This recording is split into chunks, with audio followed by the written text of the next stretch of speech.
Welcome to Surthrival, the podcast about befriending grief. I'm your host, Stacia Gaines. This episode is entitled Making Lemonade. Now bear with me. That sounds kind of cheesy. That sounds kind of trite. And you guys know I don't do trite or cheesy, and I don't do platitudes.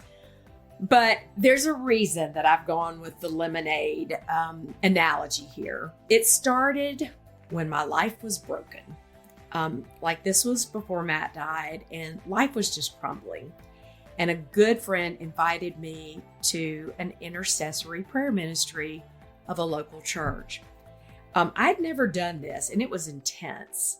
But the way it worked is I was downstairs with two people, just pouring my heart out to them about all the things that were going on. And while we were talking, there were 6 people in the room above us, and they were praying on my behalf. They only knew my name. They had no idea what my issues were, why I was there for prayer. But at the end of it, they came down and they shared what the Lord had revealed to them on my behalf. Some of them had written lyrics to hymns, some had written scriptures, some had written words. And one person in particular drew this lemon tree in a clay pot. I actually have it here. And this lemon tree, it perplexed me. She was like, I don't know why I am drawing a lemon tree. And I was like, I don't either. So afterwards, I kept thinking about it. And of course, every time I saw a lemon after that, I thought, oh, is it a sign? What does it mean? So it kind of made me more aware of anything with lemons on it. But I asked my daughter, and I was like, what do you think the lemon tree meant? She said, well, maybe it means that you're kind of feeling sour about life. And then she laughed and she said, you know what? Maybe you're supposed to make lemonade. And we laughed, but y'all, that's exactly what happened. That's exactly what happened. Losing my husband is the most horrible thing that has ever happened to me. However, I'm here to testify that the Lord has made gallons of lemonade of my lemons in the last 2.5 years. There are countless stories out there of individuals who've taken their loss and pain and turned them into something beautiful. Many of them have been on this podcast. In the last episode, if you remember, Beth Tallman Miller told us about her loss, and she wrote a beautiful book called What Loss Can Teach Us. I hope you've all gone and bought it. It's really excellent. And then Kathy Boswell, who was on the podcast talking about caregivers, her son Parker died way too early. But they took his dream of a ministry named Pastoral Point Guard. He had been a point guard at Spain Park. And they carried out his vision of that particular ministry. It is a faith-based athletic training platform that strengthens a player's athletic abilities, faith, and character. And thus far, they have provided 21 scholarships to student athletes in Parker Boswell's name. That's lemonade, folks. A local organization called the Amelia Center is a place that supports grieving children and families. And it was started by the parents of a young counselor at YMCA's Camp Cosby, whose daughter and 3 other camp counselors were tragically killed while crossing a railroad track. And now just thousands of families have received counseling in their grief. Alcoholics Anonymous is another organization that all of us are familiar with. It began as the meeting between a New York stockbroker and an Akron, Ohio surgeon who were both hopeless alcoholics. My favorite Making Lemonade Bible verse comes from Isaiah 61:3. It says, "To them that mourn in Zion, to give them beauty for ashes, the oil of joy for mourning, the garment of praise for the spirit of heaviness, that they might be called trees of righteousness, the planting of the Lord, that he might be glorified." And in the Bible, ashes are a symbol of destruction, loss, and mourning. If you think about Ash Wednesday, many denominations, they will do ashes on the forehead. It's a way of remembering and looking at the loss and mourning. But y'all, I have found that even in the most desolate, horrible, painful situations, new beginnings, beautiful beginnings are possible. Because God takes the broken pieces of our life, our hurts, our disappointments, our failures, our grief, and he creates something new and beautiful. Think about it. Surthrival is my lemonade stand. And I'm serving up glasses of sweet, cold lemonade every 2 weeks to those of you who need inspiration, who need hope, who need to know you can get better, you can heal, and you can do it in a healthy way.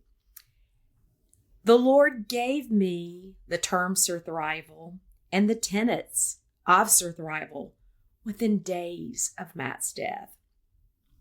Then Lindsay, who cuts my hair, gave me the idea to do a podcast. Y'all, I knew absolutely nothing about podcasting when I started a little bit more than a year ago.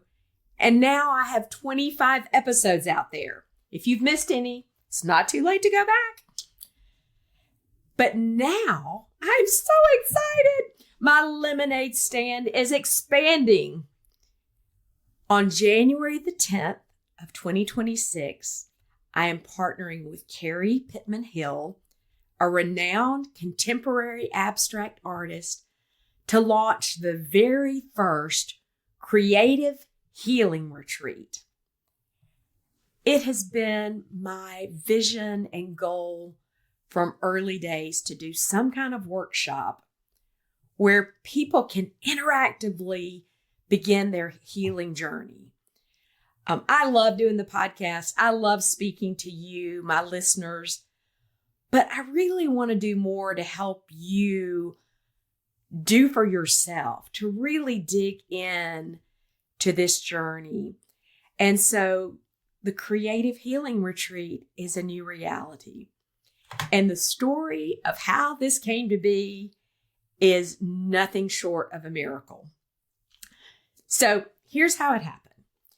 I have other business ventures, and one of my goals was to meet with at least one possible client face-to-face every week.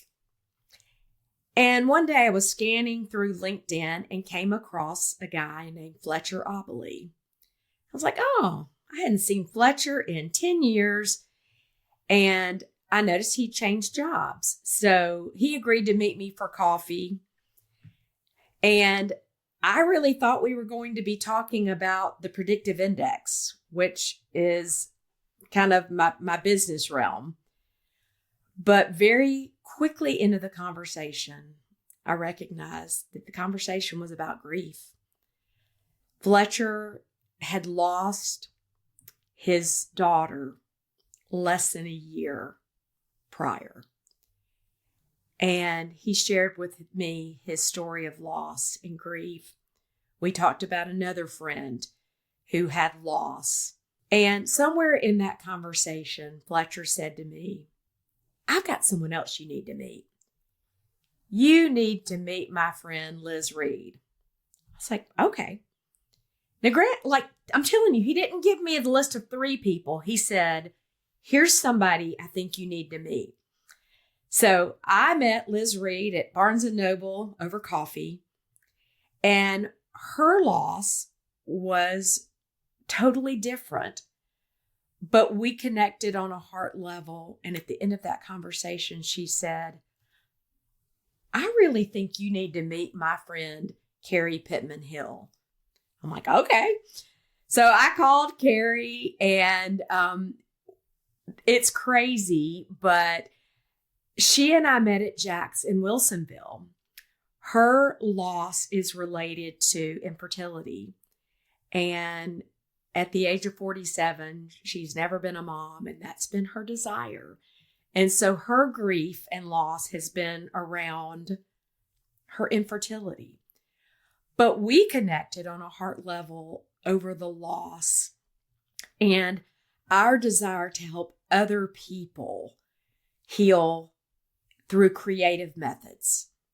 There are a lot of books. There are podcasts, especially great ones like Surthrival. But, I think to really heal, people have to do the work. They have to commit to doing the work and to lean into the pain and the loss and look at healthy ways to grieve. So, y'all, this meeting was a little more than 2 weeks ago.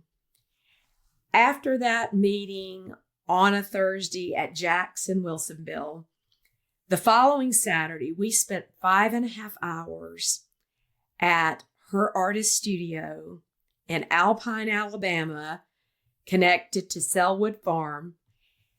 And we had planned out a year of creative healing retreats, an entire year.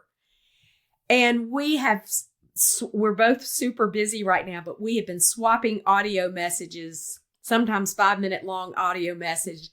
And I am so excited to announce to you all the details. We are still in the planning stages on the agenda, but I can tell you the very first, but not the last, creative healing retreat will take place on January the 10th. It's a Saturday. It will be 9 a.m. to 4 p.m. at Selwood Farm in Alpine. Now, you may think to yourself, where in the world is Alpine, Alabama? Well, if you know where DeSoto or Majestic Caverns is, it's right across the street from that. For those of you who still don't know what I'm talking about, it is a 45-minute drive from Birmingham, like you're going to Lake Martin on 280. We're gonna start small. We're probably going to launch with only 8 women. Now, I'm not saying that maybe later on we might not expand it to co-ed, but we've decided at this point we're going to do 8 women. We want it to be intimate. We want it to be a safe place to share. The agenda is going to combine a couple of Surthrival principles, primarily feel the feels and express the feels. And it'll be creative expressions, y'all. Not like, ooh, let's just talk about our feelings. Like, we're going to paint. We may, in some later editions, do pottery or yoga or all kinds of other things. But it will probably be journaling, which will be personal reflection, thinking about things, drawing. I'm going to be creating a journal specifically for the retreat. It will also involve artistic expression. Again, Carrie is an amazing artist. She paints. So it will be painting, but it'll also be cooking. We're going to do a communal meal, and we're all going to work together so that I don't know if it'll be a taco bar or a charcuterie board or putting together a beautiful salad, but everything we do will be very intentional, and it will be ways of community where we're talking to one another and we're sharing stories in a safe place, and we're sharing our feelings and we're expressing those, and we are making new friends and learning ways to heal It'll include all the senses. One of the things that we will do is take some kind of nature walk. And in the journal, you may sit in a quiet spot on the beauty of Selwood Farm, and you may sit and you might listen to the sounds around you. What do you hear? What do you smell?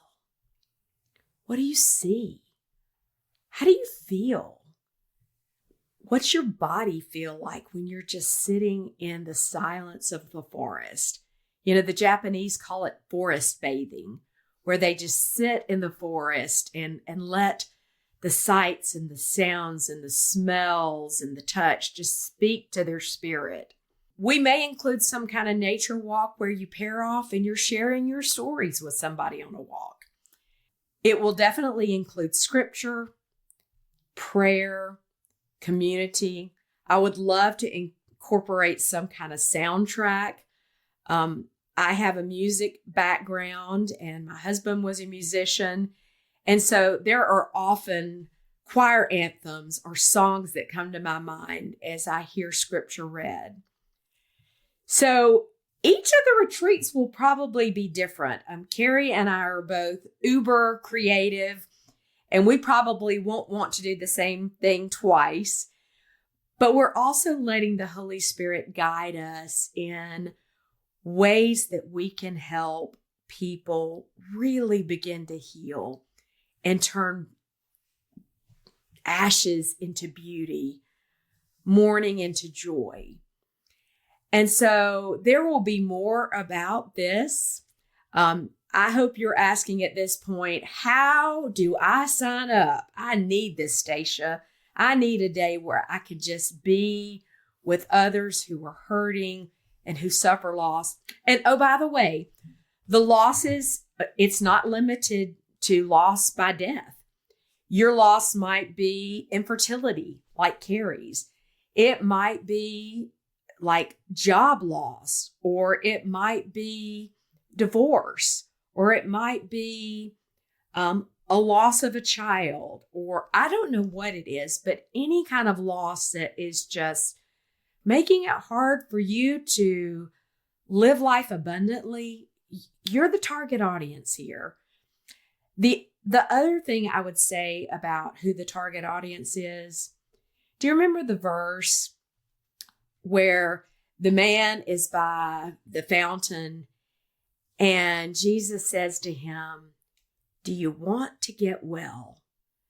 So the person that comes to this retreat, like, do you want to get well? Are you just looking for somebody to come alongside you, to help you, to hold your hand, to encourage you, to provide kind of methods so that you can figure out how to move forward?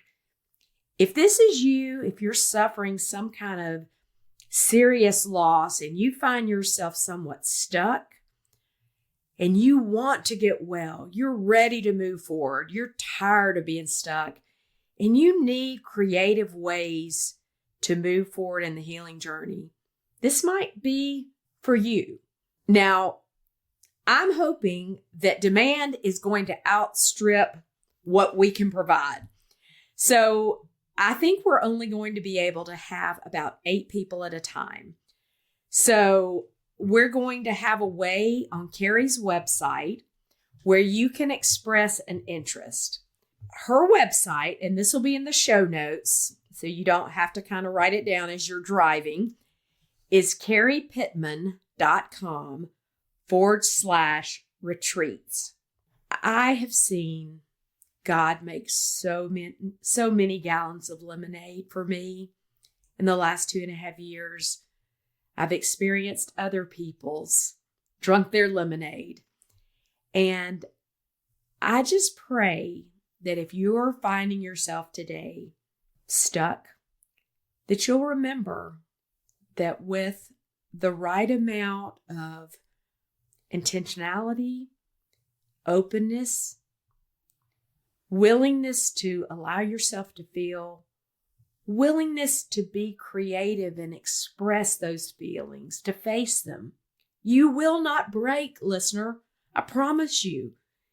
I know many of you are afraid that if you start to feel something, that you might just fall apart and never be able to be put back together. It's not true. It is not true. The only way to truly heal is to move into the darkness to the other side. So I hope that you find encouragement in these stories. I hope you've enjoyed this whole series about remembrance. And I hope that you have honored the ones that you've lost during this holiday season. I had a decent Thanksgiving. Thank you for asking. I went with my mom and brother to the Bright Star, and we started a somewhat new holiday tradition. And God blessed me through our waitress, Crystal. I was in the restroom and I was doing okay until I heard the song When I Fall in Love by Nat King Cole. This song was the one that Matt sang to me when he proposed and sang to me 10 years later when he gave me a 10-year anniversary band. And when I heard that song in the restroom, I fell apart. And do you know that our waitress who'd given up her day to serve people, I told her why I was crying. And y'all, she saw me. She was a witness to my grief. She hugged me and she said, I see you. It's okay. She offered no platitudes. She didn't give any trite advice. And I could tell from the way that she cared for me that she too had been through something difficult. And we tipped her. She told me that she had lost the father of her child, either before the baby was born or right after the baby was born. So God took her lemons of losing the father of her child, and years later poured me a glass of lemonade in the restroom of the Bright Star. Today's Surthrival episode is sponsored by Lisa Worley of Anchored Life. Lisa is a good friend of mine and has started I don't know if you'd call it a cleaning out or an organization business, but guys, I can tell you, she came to my house and spent at least 3 days and we cleaned out my attic. She spent another 2 days helping me clean out my office and organize my files. And she is amazing at what she does. Not only does she help you clean and organize, she helps you figure out what it is you want to do with something. There's no pressure if you're not ready to let it go yet. And she is just good at helping you figure things out. She also takes with her whatever needs to be given away or sold so that you don't have to worry about that. So if you're looking for someone to really kind of help you through a tough clean out project, you need to get organized, I highly recommend Lisa. Not only is she good at organizing, but she is super fun and loving and kind. And I just want to thank you, Lisa, for sponsoring this episode of Surthrival. Also, listeners, I want to share with you that I am going to take off the week of Christmas. So I wish you all a very Merry Christmas. I just hope that if you are having a first Christmas without a loved one, that the Lord will be particularly near to you and that you'll give yourself a lot of mercy and grace. Merry Christmas. I'm so glad you joined me for Surthrival today. My goal is to help fellow mourners move forward in their grief journey, even if it's just a baby step. If you know someone who is grieving and would benefit from Surthrival, please send them a link to the podcast. You can do this by clicking on the 3 dots on the podcast link and selecting Share. I want this message to get to the people who need it most, and I need your help to do this. You can also go to my website, surthrivalpodcast.com/podcast, and share it from there.